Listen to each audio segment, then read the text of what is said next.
Hi, welcome. For people who do know me, my name's Alex Miller. I work for Panoramic Associates. What my main focus here is to help local authorities scale the development and regeneration pipelines. Before COVID, I thought there was a gap in the market where people got shut off and secluded from current agendas in the local authority space. What I thought would be good to create alongside this was an online event called Panoramic Associates Development Generation Series, where like-minded individuals from the public sector would come together to discuss and share insights into current trends in the market. We're lucky to be welcomed today by Roselyn. Roselyn, hand it over to yourself. Can you introduce yourself, please? Of course. Hi everybody. I'm Roselyn Unegbu. I'm a portfolio program management professional. I've been in construction for over 20 years, covering both the public and private sectors. The primary focus of my role is in delivery, specifically capital delivery, and I've been doing that for quite a while actually, covering various sectors, but with an emphasis on the public sector, so local authorities primarily. So I've covered a significant number of local authorities, supporting them in the delivery of their capital program that spans anything from 50 to 850 million. So quite a wide expanse there, with the varying challenges that comes with delivering schemes of that nature, and emphasizing the need for collaboration every given step of the way. So it's great to be on this call because I think it's an opportune time to discuss the challenges and opportunities that construction faces, especially in the economic climate that we find ourselves post-pandemic, Brexit, rising energy costs, inflation, and its impact on construction. So it is a really meaty topic with a significant interest to so many people in the industry. So I'm really pleased and really, really honored that I've been asked to give a bit of a talk on this matter. I like it. I love what I do. I enjoy it. It's challenging, but it can be fun. So hopefully there's a takeaway from this session for everyone who needs to tap into it. Absolutely. And as you said, there are a lot of challenges, but I'm always the optimist. I always like focusing on the good stuff out there. There's some really cracking pipelines, funding streams being announced, and I think as you, there's always curveballs in local government. So yeah, keep you on your toes every day. That makes the same day not the same. It is. It is. It really is. As you can appreciate, you made a point about pipelines and funding. The challenge we have, particularly with public sector, is that the funding gets tighter and tighter every time, and so there's an emphasis on trying to maximize the very limited budget that you have, and you need to then become a lot more creative and innovative about how you spend the money. What have you got any particular insights that you could share? Yes, it's well, I suppose we go back to first principles really. Get the PID as tightly written as possible is the first step. Ensuring that the client is very clear as to what they're hoping to achieve with every project that they have in place. Ensure that the funding is realistic and it isn't an estimate, but usually based on real life and real time prices. And that's why feasibility reports and feasibility studies rather are really important. So it's getting the preparation right, and right first, second time is irrelevant in the grand scheme of things as long as you get it right before you go out to source both resources um, and contractors, because that's where things tend to go a bit haywire when those elements haven't been properly addressed, for want of a better word. Yeah, exactly. I think sometimes I do hear where designs are great, all the pretty pictures, all the jazzy stuff, but when you get to nuts and bolts, if something's not feasible, all that stuff is pretty pretty redundant, isn't it? It is. It's really straddling the line between the desire and the reality. Of course, we want a building that does all bells and whistles, but the reality is most of us can't afford it. So it's being able to be real with the client to say, look, I know that you want this. However, this is the ideal.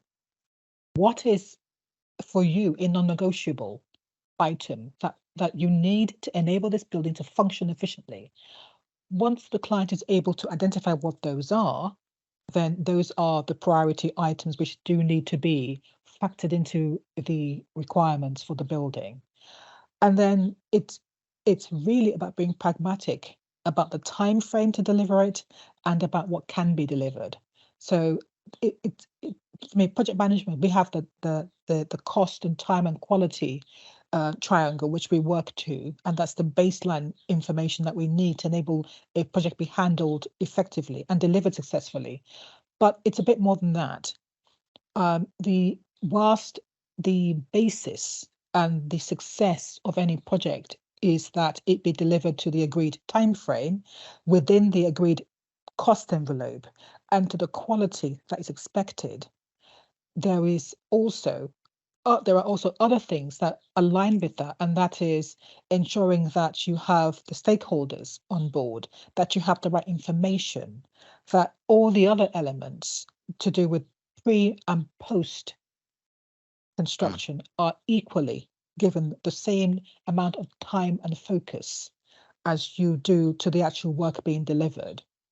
And I'll give you a very simple example. You finish a building, it's wonderful, it's all done, and then you realize that you can't get up to the roof to actually service some of the appliances that have been put there, and that's because there's no conversation, no communication. These are things that, and I know that we'll come to it further down the line in this conversation, where you need to have really good and robust understanding of the tenets of project management and what that means. It isn't enough anymore to just say, well, I've delivered a project.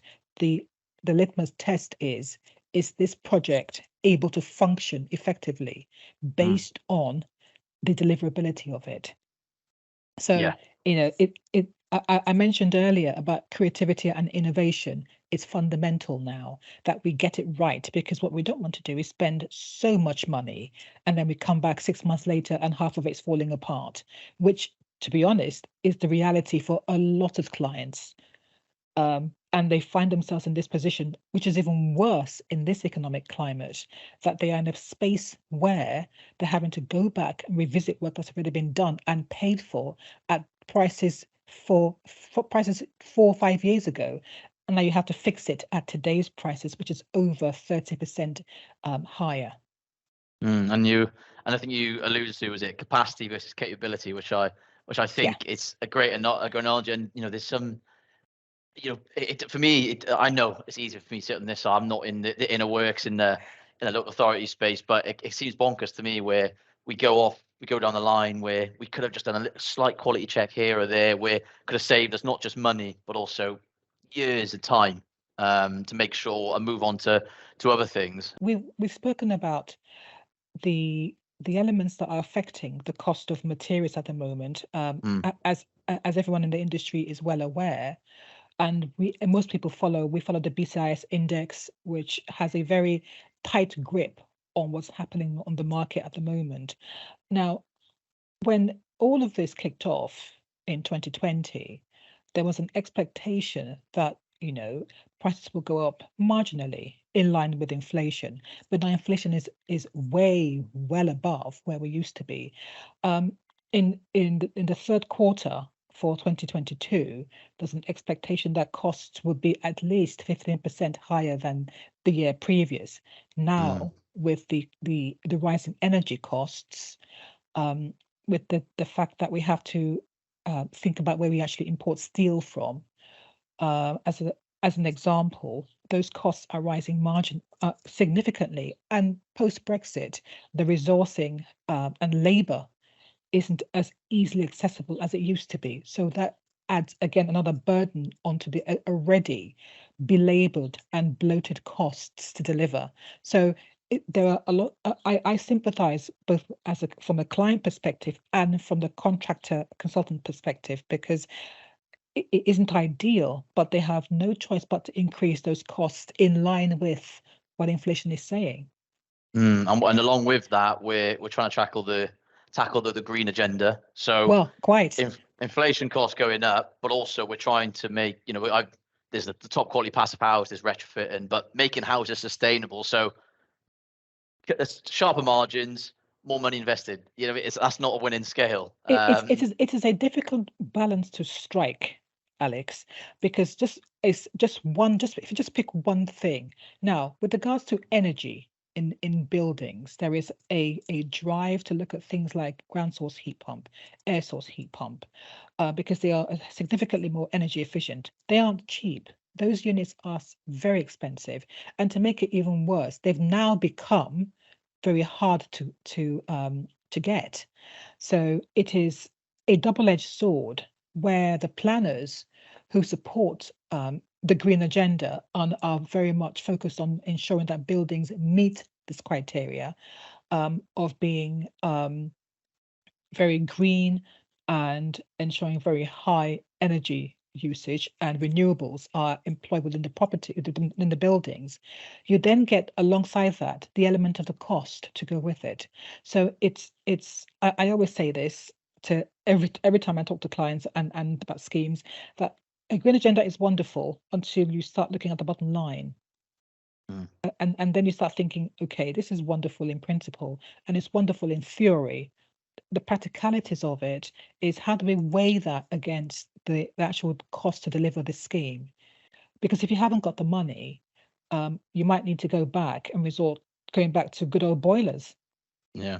And the other challenge is, whilst the use of a different energy option is something that is being driven, and it is supported and championed by a lot of private sector clients, public sector clients, we don't know very much about how these systems are utilized and what there's going to be like in the next 10 years. What's the cost to run these systems? What happens in 15 years? Is it going to be as energy efficient as people say they're going to be? You've got things like district heating network, you've got air source heat pump, ground source heat pumps, you've got other various biomass, got various options for clients to consider. And as I said previously, some of these are very, very unknown elements. So it might seem like a good idea at the moment, but would it be a good idea in 10 years' time? We don't know, because we haven't been in this position before. So we have to really rely on what we know, and lots of case studies and lots of research and lots of information based on actual usage and maintenance, and use that as a indicator to calculate the cost for running these machinery in a real life building. I mean, you can't ask a school to start forking out loads of money for maintenance when they've put this air source heat pump in their school in good faith. So these are all a lot of the elements that make up the challenge that we find ourselves facing. Yeah, you got to look on past mistakes, got to understand what the short-sighted tasks are, but also not to look too far ahead from that side of things, and make sure we're accounting for things in the future to then not become in a vicious circle. So certainly a lot of challenges, certainly a lot of plates and spillings, but I think we've touched upon what the challenges face at the moment. But let's talk about why local government. Why are we not looking at other areas, and why do you do what you do even with all those challenges? Yeah, can you understand can you explain? Sorry, what's attracted you to work in public sector? First of all, I love my job. I love what I do, and I love my clients as well. I think the public sector is a wonderful area to work in. The perception that the public sector is a place where clients are not as intelligent as private sector, to me, is a bit of a what's the word I'm looking for? Controversial? It's not so much controversial. It's not controversy per se. It is an outdated notion. There are a lot of very intelligent people in public sector who want to achieve the best outcomes for the residents, for the community, and leave a legacy for generations to come, that they have facilities that they can use and benefit everyone who uses them. So it's very much around the use of the resources, limited as they are, and creating something which everyone gets to use. And so from a community perspective, one of the things that for me is very rewarding is watching people, children, residents, people who have been deprived of suitable housing, seeing the joy that having a building, a new school, particularly in a deprived area, seeing people who have been on a homeless list for God knows how long, suddenly obtain keys to a brand new flat that's got all the mod cons in it. It's a rewarding experience. So contrary to popular opinion, you don't work in public sector for the money. You work in public sector because you believe very strongly in what you do and the value you bring to the work you do. I've been a leader for over 20 years. I know that what makes good projects become great projects is having very, very firm, robust, and exemplary leadership. You can't really get around that. And whilst I mentioned the term intelligent client previously, it's a word that really needs to resonate, because I think we underutilize that term and we don't really look at it and focus on that word enough. An intelligent client is someone who understands the constraints but still wants to deliver a very high quality program and portfolio of programs, such that um, the benefits are mined into subsequent projects and it becomes a self-sufficient piece of work. And so it isn't just about delivering one project and then going off. It's saying we have a model, an operating model that works. It aligns with the strategy for the organization, and we ensure that it continues and we tweak it as we move along. And that's why there's a move to the PMO model, because it just it's a way in which you can plow in what lessons learned into making it bigger and better and bolder and brighter and tighter. So we talked about the challenges. We talked about why we do it. In order to make these projects a success, we need the right people. Where typically that's where I come in. There are recruitment, there are issues, there are retention issues, tasking local authority. Again, too long to go through the particular areas. But what let's talk about the positive initiatives to make sure we not also attract the right people, make sure they stay and are really engaged and feel valued to deliver these type of schemes. So can you talk us a bit about what you see the good areas in local authority at the moment? The good areas in local authority are that it is and can be um, a space where people are valued. I come back to leadership because it really, really has a lot to do with the culture of any organization. What makes an organization a good place to work really comes down to the leadership approach, because it really is from the top down. So creating the environment that people are valued, their views are listened to, and it is apparent that their views are listened to.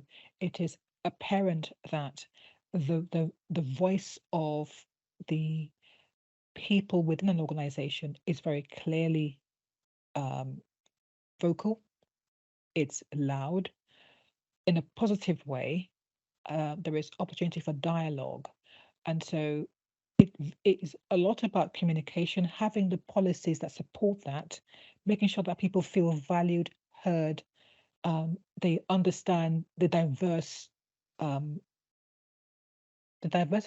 shall we say, of the people who work in this environment, and they appreciate the the creativity and the innovation that having people from varying backgrounds bring into the workplace. And these differences are celebrated and not muted, celebrated, and people are not made to feel or stand out because of these differences. if you set the work or the operational element and the day-to-day business as usual element to one side, what makes anybody, as I said previously, I've been a leader for a very long time, so I've taken the time to understand what makes people follow you as a good leader.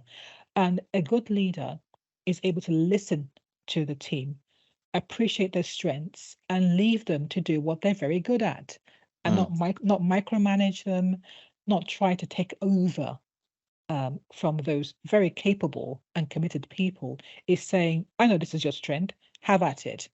Come to me if there are challenges and I'll support you in resolving them. But for the most part, I trust you, I believe in you, and this is very evident that I do that, and I will support you by giving you the tools that you need to perform your roles successfully. That's why people stay. The money element of it and the remuneration is also very attractive. Don't get me wrong, especially now that we're in this economic climate. That's a big part of the reason why people stay. But when you ask people and just say, "Hi, I know this role isn't very highly paid, but why do you stay in this role?" And they say, "Well, because I feel great here. I feel valued."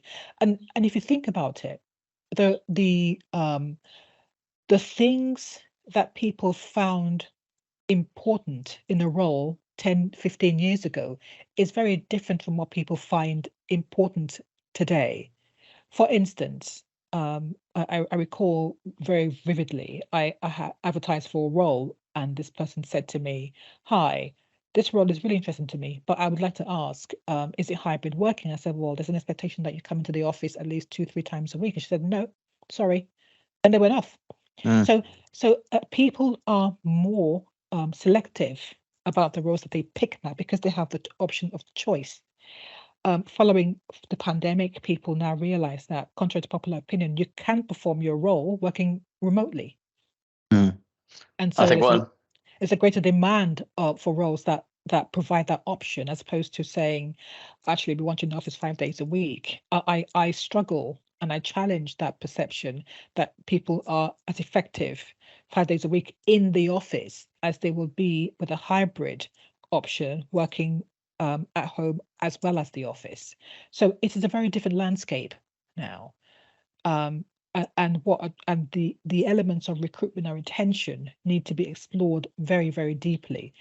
And there is an element of psychology in this, because you have to think about what it is that people actually want. You think about the hierarchy of wants that people, you need water, shelter, and you need food. Yes, that still remains the case. But now you have to add things like working environment now.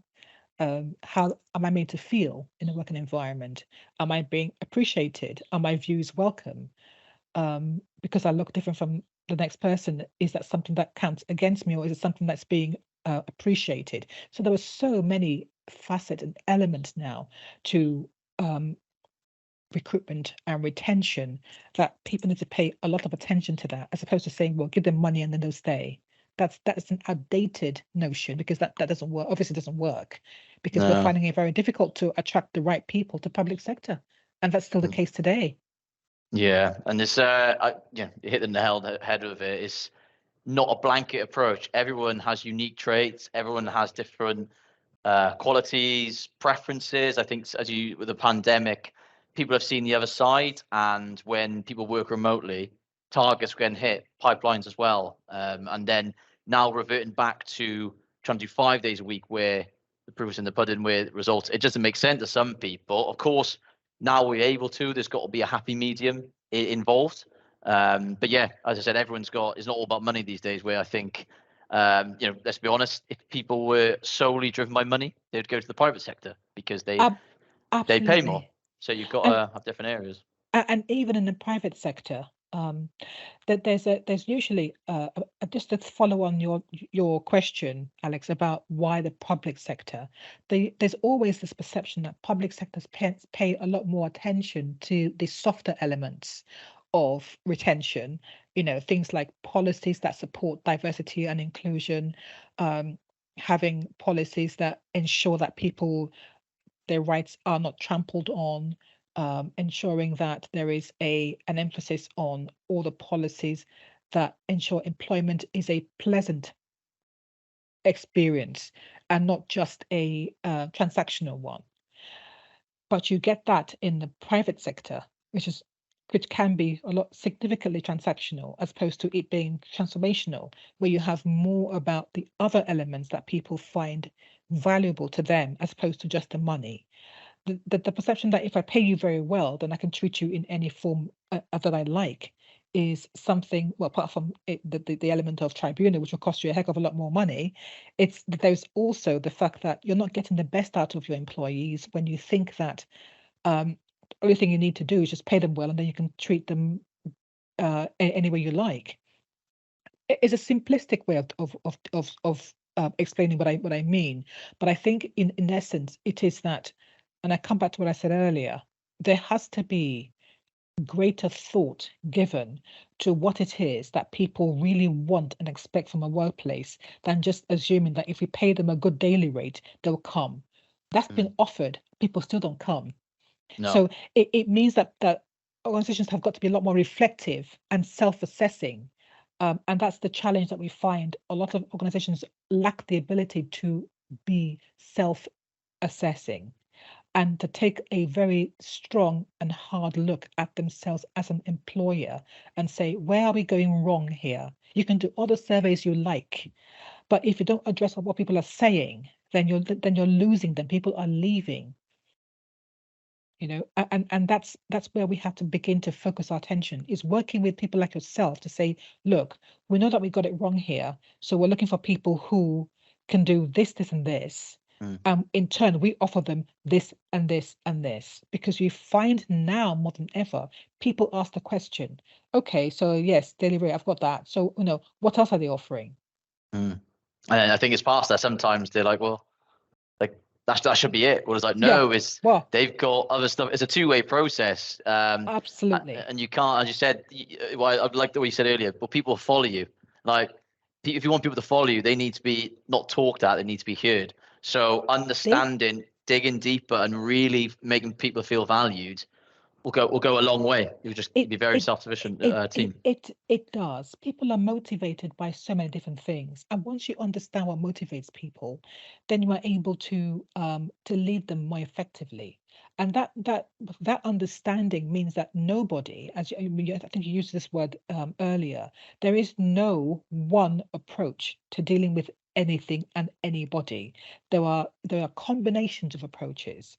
As a leader, I find myself moving between being a servant leader and being what I am as a person that is an authentic leader, because I like to put myself in the position of people who I lead and say, hang on a second, would I appreciate being spoken to in this way if that were me? And if that's the case, perhaps I need to take a step back and reassess my own approach. So the ability to self-reflect and have a significant degree of emotional intelligence as an individual, as a leader, and as an organization is really, really key. Yeah, that you've always got, there's not a ceiling on how far you can grow as a person. No, like not at all. You might have done 20, 30 more experience rather than someone, but someone might have a golden little nugget of information that you're not aware of. So yeah, if you can understand and make people heard, it does go a long way. Brilliant. Roselyn, thank you so much for your time. I think it was a really realistic approach, and hopefully there's a lot of information that people can pick out rather.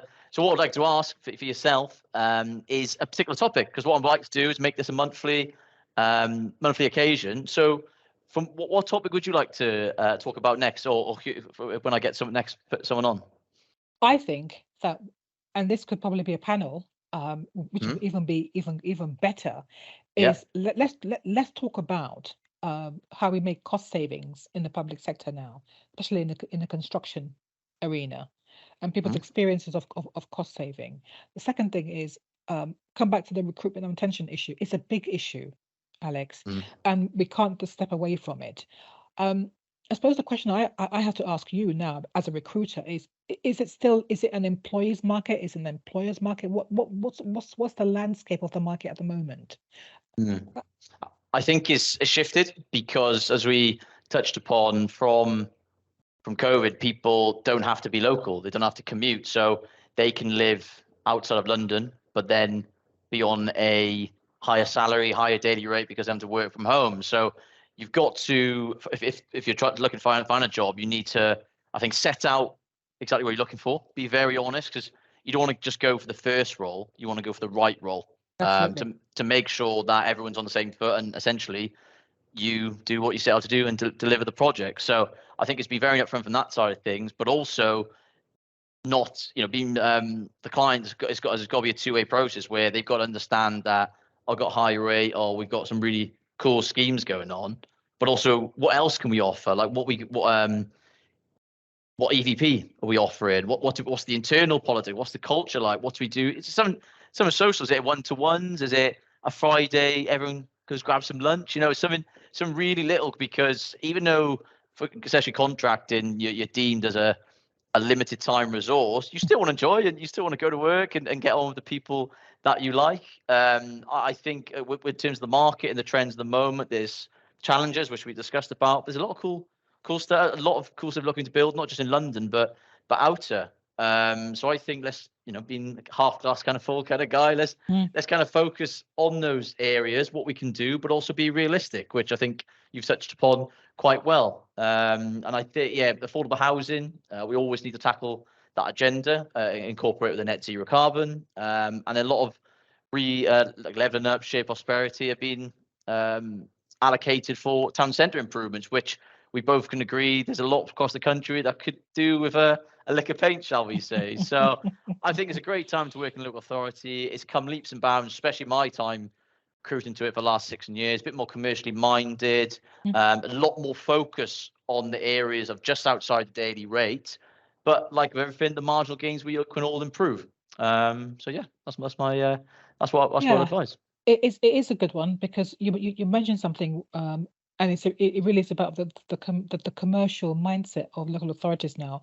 It isn't just about cost cutting. It's about being innovative about how you maximize your resources. So it's being creative and innovative within that limited envelope, and that's why being commercial minded is a good thing and a bad thing, because if you focus too much on the commercial element, you lose everything else. But if you don't focus on it enough, sufficiently enough to ensure that you deliver what you need to, then again you end up overpaying for something that you shouldn't have to. So it's a delicate balance, but one that can be managed effectively if you know what you're doing. Yes, the push and pull Yes, on them, isn't yes, absolutely. I agree. There's a push and pull effect to it, but it's a bit like having a sculptor who, if you give him a knife and say, make me a Michelangelo, for instance, he then goes and does it. But if you give it to a butcher and say, give me a sculpture here, they end up bashing and using the knife. That's why wielding that sword very delicately is really, really important. Yeah, you can't just go hacking. Hacking isn't going to get you anything. Will come out horrid. Yeah, absolutely. Well, Roselyn, great. Thanks so much for taking the time. It's been a pleasure to discuss with you today. And yeah, hopefully chat again to you soon. Thank you so much. I've enjoyed every minute of it. Thank you so much. Cheers. Take care, Alex. Bye-bye. Bye.